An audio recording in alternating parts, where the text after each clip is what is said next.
صباح الخير، صباح النور، صباح السرور يا اختي. كي صبحتوا لاباس عليكم؟ بخير. اليوم بادي لكم واحد الميني فلوغ من الصباح. اختكم مروحه صراحه، الجو غزال.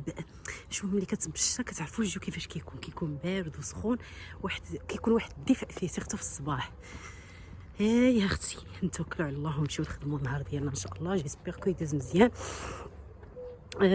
فوالا اختي، الا كنتي دايزه من هنا وعجبتك لا فيديو، ما عليك تخلي لنا اختي لايك او بارطاجي وخلي لنا شي تعليق يكون زوين في حالك. ايوا الا كنتي غادا للخدمه، هنا اول حاجه غادي ندوز. عندي هنا 3 البيضات غادي نديرهم الاولى.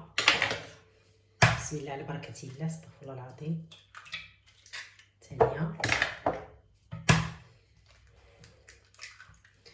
الثالثه،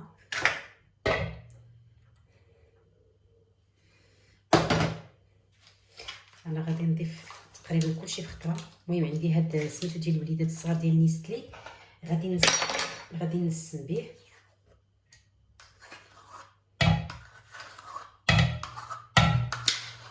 نتوما تقدروا تنسموا باللي بغيتو. هنا كي كتشوفوا وضعت هذا معلقه ديال النوتيلا،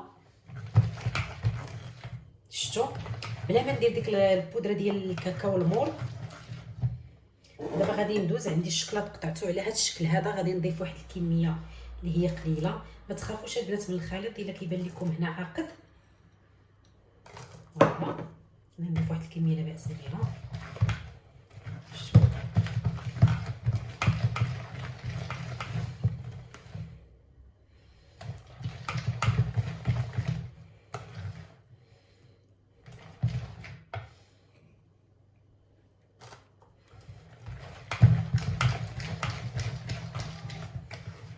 شفتوا؟ المهم هنا كي كتشوفوا هاد سميتو ديال السيليكون هما اللي غادي نستعمل.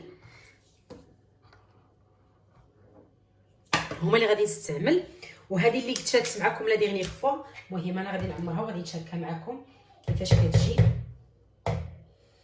كتشدي بحال هكا، شفتوا؟ كتساعد حتى هي. فوالا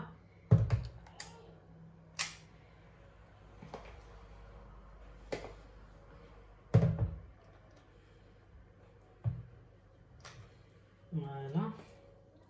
المهم غادي نبقى على هذه الطريقه هذه. صراحه والله الا استعمالين هاد المغرفه البنات،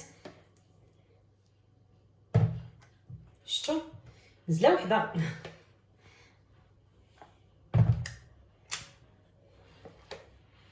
المهم انا عندي 2 ديال الليمون هنا. كي كتشوفوا حصلت على 11 حبه ديال هاد لي بانكيك. غادي نضيف عليهم من الفوق هكا شويه ديال الشكلاط. فوالا كتعرفوا الوليدات يختار كيعجبهم الشكلاط. صراحه راهم غارقين لداخل. الا شفتوني ما عمرتهمش مزيان راهم غارقين لداخل، مازال غادي يتنفخوا. فوالا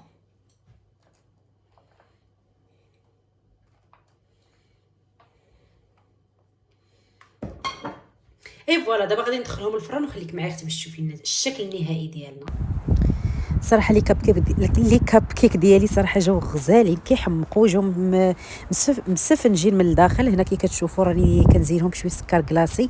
المهم خليتهم حتى بردوا على خاطرهم انا حتى الصباح عاد دزت كنزينهم. صراحه جاو غزالين وكنتمنى تجربوهم نتوما بالدقيق الكامل. صراحه كيجيو غزالين والله العظيم، غير تجربوهم على حسابي.